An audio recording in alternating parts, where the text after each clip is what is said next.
This is kind of like a God poem, so it's, yeah, I'll just start. God was a threat to stop the squabbling of backseat ballers, never there when we prayed for PlayStations or clubbed each other over the head. He had a soft spot for pulling his giblets out in Granny's Sacred Heart paintings. God seemed violent even when walking on water.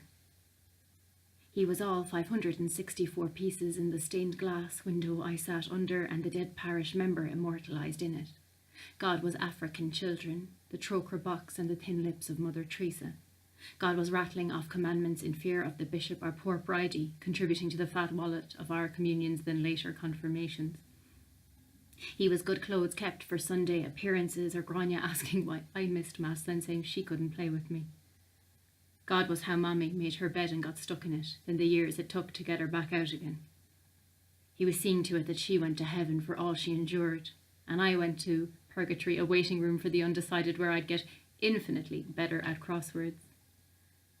God was the sign of the cross and the jingle of the collection basket, from the change Mammy gave us to toss in, until the priest said notes only and none of that jangling, and she gave what we couldn't afford to sit on a pew in a church that was failing us.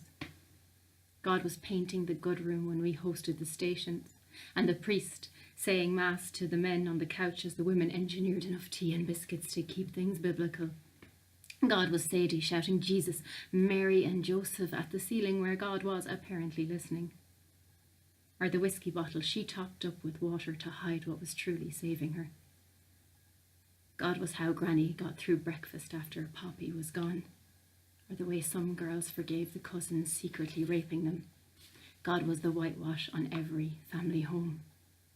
People going on about when the Pope came to touch their little faces, and later others going on about priests touching them in other little places. He was shuffling priests to new parishes where God remained sexually deviant.